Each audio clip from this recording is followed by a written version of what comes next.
Good morning सभी विद्यार्थियों को। स्टडी विद अभिषेक सी में आप सभी का स्वागत है। आशा करता हूँ सभी बच्चे अच्छे होंगे। पिछली वीडियो में मैंने बात की थी खंड आ की, जिसमें मैंने बताया था कि कितने 20 बहुविकल्पी प्रश्न आएंगे।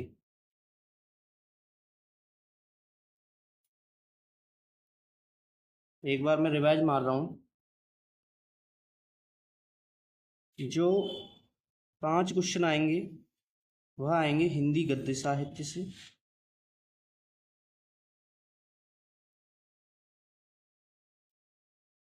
युग मैंने आपको बता ही दिए। 2 युगों में से चर्चा उसमें की जाएगी। नंबर 1 युग होगा शुक्ल युग और दूसरा युग होगा शुक्लोत्तर युग। ये तो 5 नंबर हो गए हिंदी गद्य साहित्य के। 5 नंबर हो गए आपके हिंदी पद्य साहित्य में से, हिंदी पद्य साहित्य से।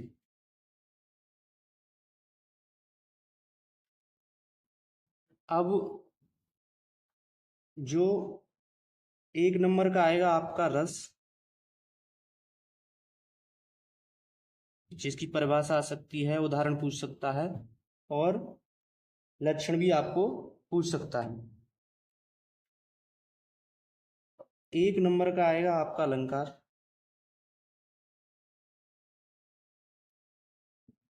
और 1 नंबर का आएगा छंद।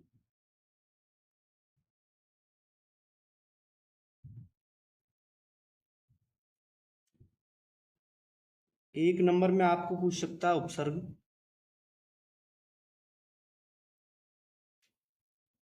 और 1 नंबर का ही आएगा समास।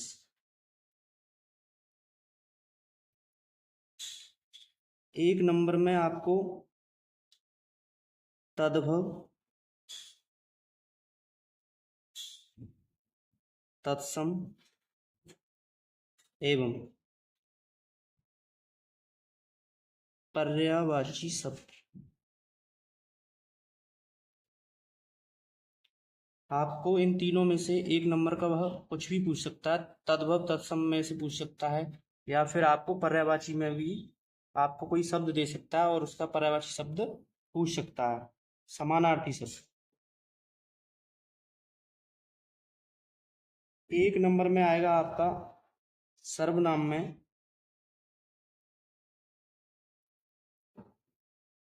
तद और युष्मद वाले शब्द, विभक्ति जो हैं।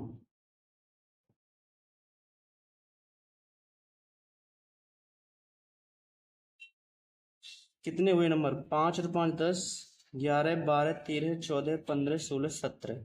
अभी 3 नंबर और बाकी ना। तो 1 नंबर में आएगा आपका वाक्य का स्वरूप,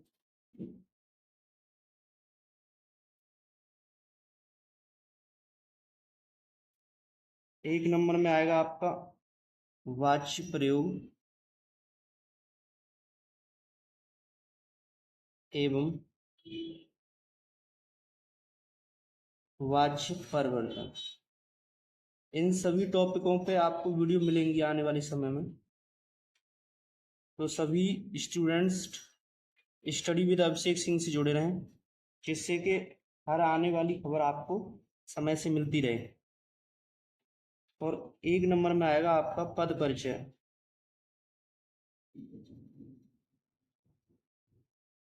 पद परिचय में क्या होगा? विकारी शब्द आपको पढ़ाए जाएंगे एवं अविकारी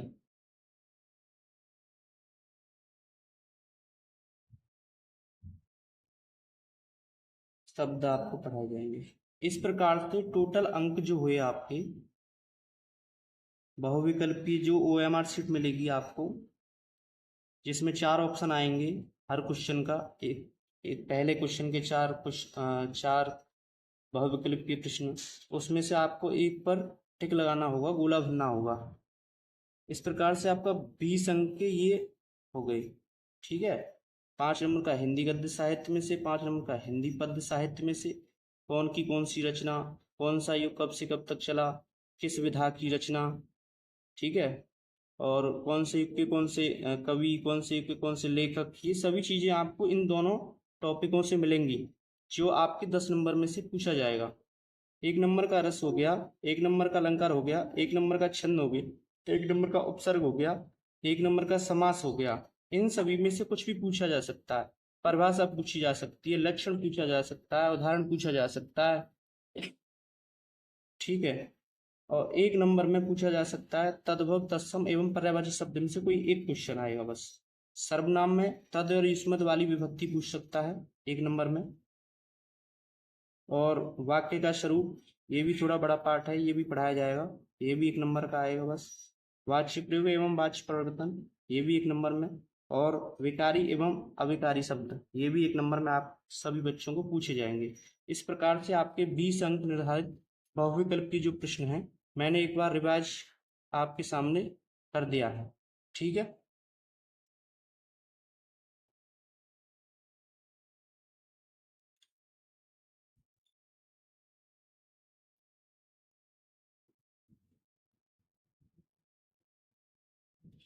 अब बात करेंगे आगे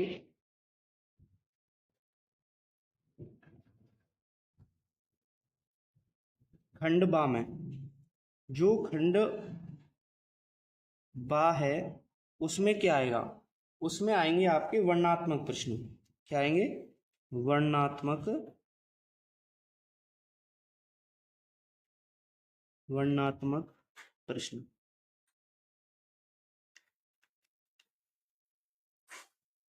ठीक है।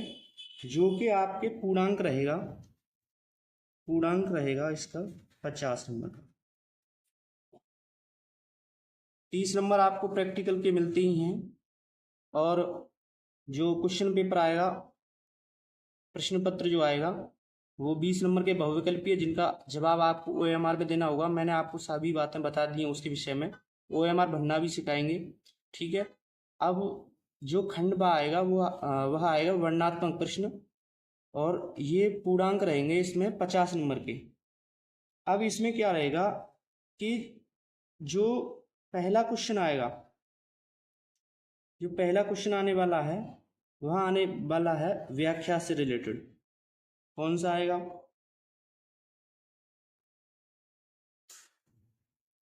वह आएगा व्याख्या से रिलेटेड, ठीक है। हिंदी गद्य साहित्य की व्याख्या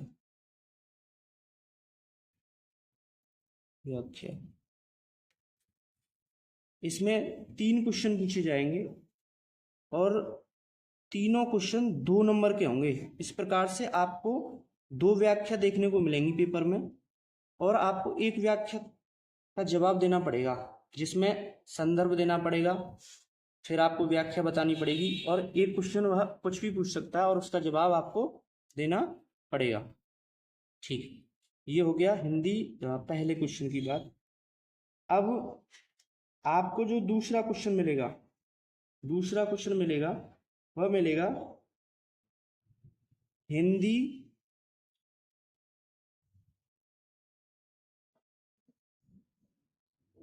पद्य की व्याख्या।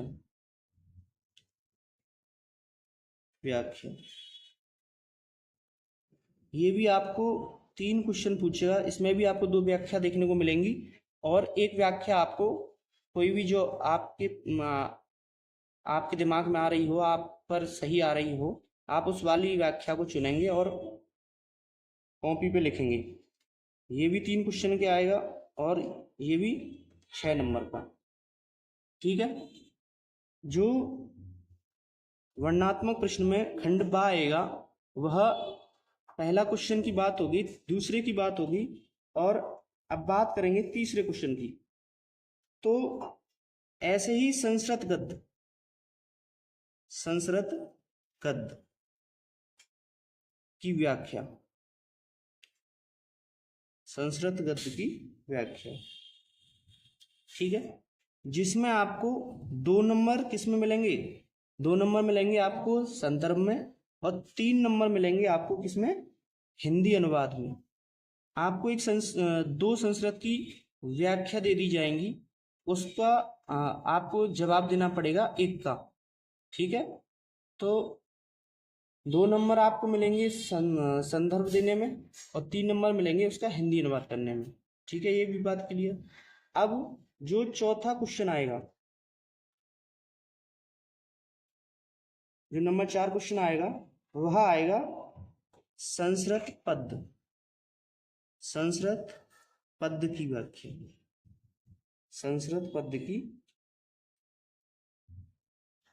व्याख्या।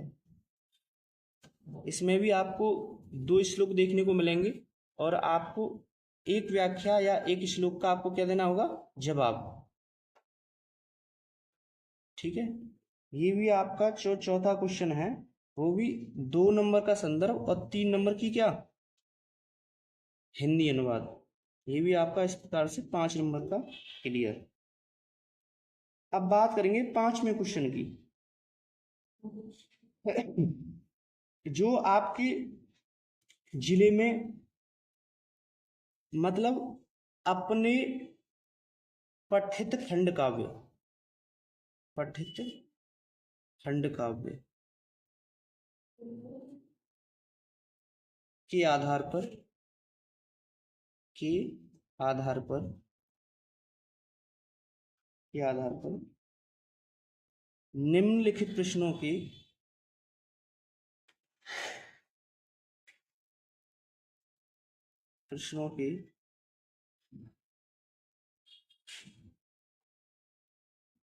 निम्नलिखित प्रश्नों में से किसी एक का उत्तर दीजिए।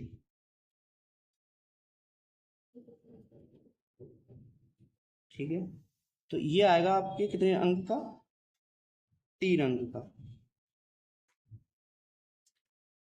3 अंक का। अब जैसे अलीगढ़ की बात करें तो अलीगढ़ में कौन सा सर्ग दे रखे हैं, कर्ण के आधार पर। आपको कर्ण के 7 सर्ग मिलेंगे और ये 7 सर्ग आपको आने चाहिए, तब जाके आपको वहां आपको 2 सर्ग मिलेंगे देखने को और उसमें से भी आपको एक करना होगा। ऐसे नहीं आप दोनों कर दो, क्योंकि ये 3 अंक का पूछ रहा है। ठीक है, तो 3 अंक में ऐसे नहीं कि आपने 10 पेज भर दिए, 6 पेज भर दिए, तो उससे आपकी टाइम की बर्बादी है। ठीक है, तो किसी से पूछने की जरूरत भी नहीं है कि 2 करें 3 करें। वहां पे बच्चे क्या होते हैं, कंफ्यूज हो जाते हैं कि सर इसमें तो 2 दे रखे हैं, कितने करें इसमें से। तो आप सभी को एक ही बस करना है, कर्ण के 7 सर्ग आपको याद करके जाने हैं। अलीगढ़ वाले बच्चों को बता रहा हूँ मैं, और उसमें से हर जिले के अलग अलग हैं, वो आप सभी बच्चों को पता होगी। तो 7 सर्ग हैं, इसमें से आपको उसमें प्रश्न पत्र में आपको 2 सर्ग देखने को मिलेंगे और उस सर्ग में से आपको एक ही सर्ग करना है जो आपको याद हो। ठीक है, चलिए वो सभी चीजें हम बता देंगे।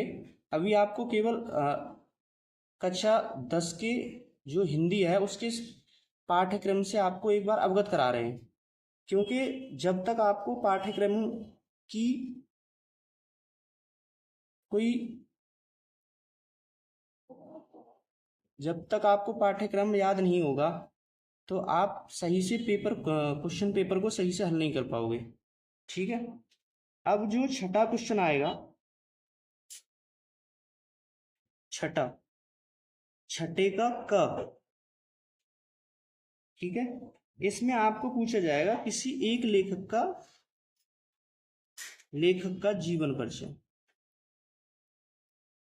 जीवन परिचय और उनकी 2 प्रमुख रचना, 2 प्रमुख रचना। ये आपको आएगा 3+2, मतलब 3 नंबर का जीवन परिचय और 2 नंबर की रचना। आपने अगर जीवन परिचय दे दिया और रचना नहीं लिखी तो आपको केवल 3 अंक मिलेंगे वहां। इसलिए लेखक का जीवन परिचय अच्छी तरीके से देकर आपको उनकी रचना भी लिखनी है। ठीक है, तो इस प्रकार से 5 अंक इस पर निर्धारित। आपको 3 लेखकों के जीवन परिचय मिलेंगे, उसमें से आपको एक लेखक का जीवन परिचय करना है जो आपको याद हो। ठीक है, अब हिंदी गद्य में तो लेखक होते हैं और हिंदी पद्य में होते हैं कवि।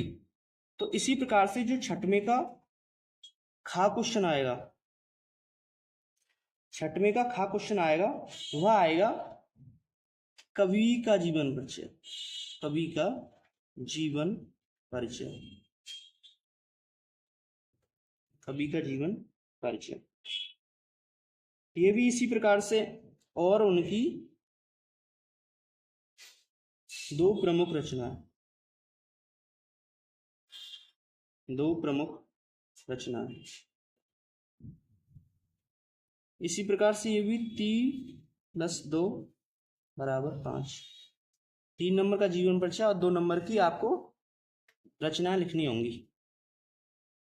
ठीक है, आगे अब बात करेंगे 7वें क्वेश्चन की। आपको अपनी पाठ्य पुस्तक से, अपनी पाठ्य पुस्तक से, अपनी पाठ्य पुस्तक से कंठस्थ,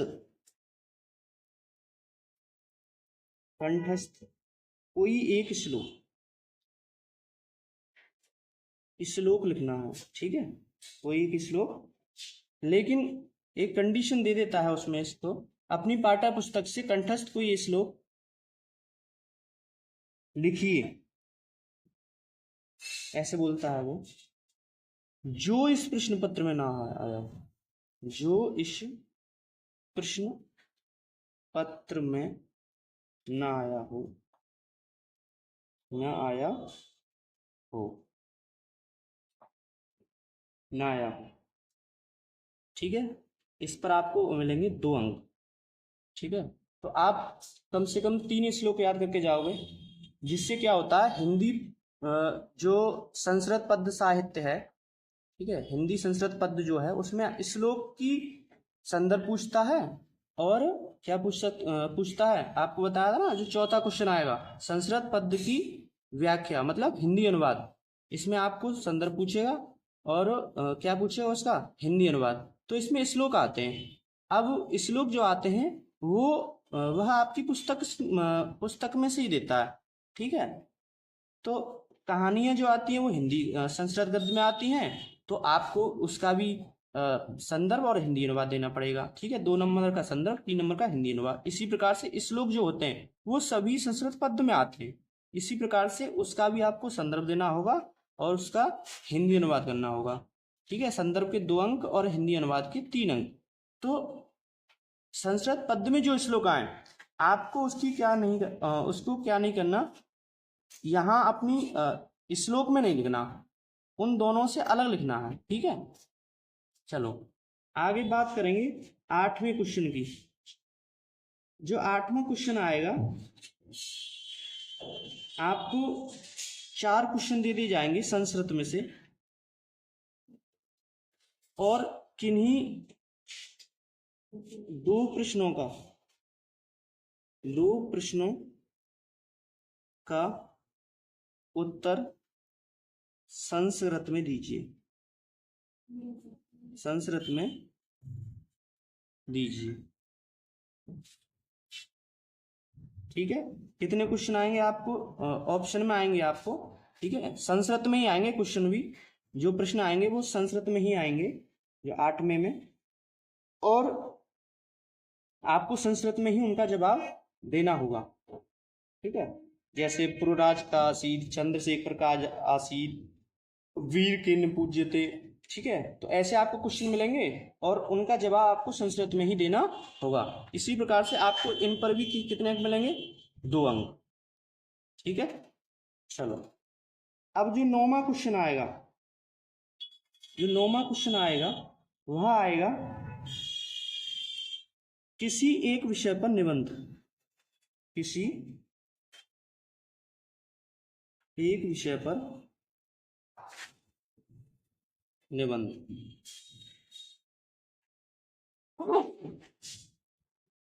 किसी एक विषय पर क्या लिखो? निबंध लिखो, निबंध लिखो। यह आएगा आपका 7 नंबर का। कितने नंबर का? 7 नंबर का। और निबंध लिखना भी बताएंगे, अभी केवल आपको पाठ्यक्रम से अवगत करा रहे हैं, ठीक है। जैसे भाई अच्छे से अच्छे नंबर कब ला सकते हो? तभी तो ला सकते हो जब आपको पता हो हमारे पेपर में क्या आने वाला है, क्या नहीं आने वाला। अब फालतू चीज आप पढ़ते रहो तो उससे क्या बेनिफिट है, ठीक है। जिस प्रकार एक घर बनाने से पहले आपको यह पता होना चाहिए कि साहब हमारे घर में कितने पैसे लगेंगे, ठीक है। नक्शे के पास नक्शे वाले के पास जाओगे तो वो बताएगा आपको कहाँ आपको अपना किचन बनवाना है, कहाँ बेडरूम बनवाना है, ठीक है। तो जब आपको यही नहीं पता होगा तो फिर कैसी बात, बीच में ही अब तुम्हारा घर क्या हो जाएगा, उस पर लेंटर भी नहीं पड़ पाएगा, ठीक है। अब बनाने जा रहे हो 10 लाख का घर और पास में है आपके पास 2 लाख, तो नुकसान में कौन जाएगा? आप ही जाओगे ना, मैं थोड़ी नहीं जाऊंगा।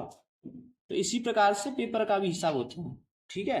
आपको परीक्षा देने से पहले आपको ये ध्यान होना चाहिए कि साहब हमारे सिलेबस में क्या क्या जो पाठ्यक्रम है वह आएगा, तभी आप अच्छे से अच्छे नंबर ला सकते हो किसी भी पेपर में, चाहे कोई सा भी पेपर हो, ठीक है।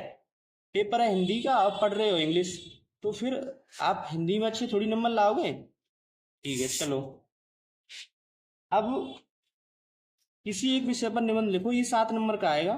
अब इसमें भी बहुत, जब आने वाली वीडियो होंगी इसमें बता दूंगा मैं। वैसे मैं कम्युनिटी पर भी क्वेश्चन डालता रहता हूँ, तो सभी बच्चे उसका भी जवाब दिया करें, ठीक है। वीडियो को ज़्यादा से ज़्यादा शेयर किया करें, ठीक है, जिससे, और चैनल को सभी बच्चे सब्सक्राइब कर लें, जिससे कि आने वाली हर खबर आपको समय पर मिल सके, ठीक है, और आप अच्छे से अच्छे नंबर पेपर में ला सको। अब आगे बात करेंगे 10वां क्वेश्चन। इसमें आपको ऑप्शन मिलेंगे, ठीक है, जैसे पर्यावरण संरक्षण के उपाय, आतंकवाद कारण एवं निवारण, ठीक है, जनसंख्या, लाभ एवं हानि, प्रदूषण की समस्या। ये आपको 4 निबंध मिलेंगे, आपको उनमें से एक निबंध करना होगा, ठीक है। आने वाली वीडियो में हम सभी चीजें एक एक टॉपिक पर बात करेंगे बिल्कुल अच्छी तरीके से। अब जो 10वां क्वेश्चन आएगा, लास्ट क्वेश्चन, वह आएगा आपका पत्र। क्या आएगा? पत्र। अब जो पत्र है वह कितने अंक का आएगा? पत्र किसी पर भी आ सकता है, अपने भाई की शादी में अवकाश हेतु भी आ सकता है, या फिर स्कूल में अवकाश हेतु भी आ सकता है, या विशेष रुचि के प्रति आ सकता है। आपकी किस में ज्यादा रुचि है उस पर पत्र लिखिए, ठीक है। तो यह आएगा आपको 4 नंबर का। इसमें भी 2+2 के रूप में भाग बटे होते हैं। ये आपको ये देखता है कि आपने प्रारूप कैसा लिखा। जिस बच्चे ने पत्र का प्रारूप सही लिखा है, निबंध का प्रारूप सही लिखा है, ठीक है, उसको अलग से नंबर मिलते हैं, ठीक है। और राइटिंग पर तो नंबर अच्छी मिलते ही हैं, ठीक है, उसके तो अलग नंबर मिलते ही सभी बच्चों को। बच्चे यही तो सोचते हैं कि हमारे नंबर कहाँ कट गए। तो राइटिंग किसी बच्चे की अगर अच्छी नहीं होगी तो हिंदी में नंबर बहुत कटते हैं, ठीक है। इससे बेहतर है आप पहले राइटिंग अच्छी करें, ठीक है। तो पत्र आएगा 4 नंबर का। आपको 2 पत्र दिए जाएंगे, उसमें से ऑप्शन भी होगा कि आप कौन से को करना चाह रहे हो। तो आप एक पत्र जो आप पर आ रहा हो आपसे कर दोगे, ठीक है। तो ये आपकी कितने की बात होगी? 50 नंबर, जो पूर्णांक 50 आएंगे खंड बामे से वर्णनात्मक प्रश्न, ठीक है। तो हिंदी गद्य साहित्य की व्याख्या बताई दी मैंने 6 नंबर की, हिंदी पद्य साहित्य की व्याख्या बताई दी मैंने, ठीक है, ये भी 6 नंबर की आएगी। संस्कृत गद्य की व्याख्या, ठीक है, मतलब उसका हिंदी अनुवाद करने के लिए आएगा 5 नंबर का। संस्कृत पद्य में से आएगा 5 नंबर का, ठीक है। अपने कोई एक क्या आएगा, जैसे कर्ण का है, कर्ण के सर्ग आएंगे, उसमें से 2 आएंगे, उसमें से भी आपको एक करना होगा। ये भी कितने नंबर का? 3 नंबर का केवल, ठीक है। छठवें का क्वेश्चन आएगा, लेखक का जीवन परिचय, उनकी रचना, ये आपको 5 नंबर को देखने को मिलेंगी। छठवें का क्वेश्चन, कवि का जीवन परिचय और उनकी 2 प्रमुख रचना, ये भी 5 नंबर का। अपनी पाठ्य पुस्तक से कोई एक श्लोक लिखना है जो उस प्रश्न पत्र में ना आया हो, 2 नंबर का, ठीक है। और किन्हीं 2 प्रश्नों का संस्कृत में उत्तर देना है, संस्कृत में ही आएंगे, संस्कृत में ही उसका जवाब देना होगा, ठीक है। ऐसा नहीं कि हिंदी में आएंगे आपको संस्कृत में करना होगा, वो पहले वाले पाठ्यक्रम में था, लेकिन इस वाले पाठ्यक्रम में जो नई शिक्षा नीति लागू की गई है उससे हटा दिया गया, ठीक है। चलो, किसी एक विषय पर निबंध लिखना है, आपको 4 निबंध दे दिए जाएंगे, उसमें से एक करना है, ठीक है। और पत्र भी 2 दे दिए जाएंगे, आपको एक करना है, ये भी कितने नंबर का, 4 नंबर का। तो इस प्रकार से आपका जो 50 नंबर का सिलेबस है आपको मैंने ये भी बता दिया, ठीक है। तो कक्षा 10 का जो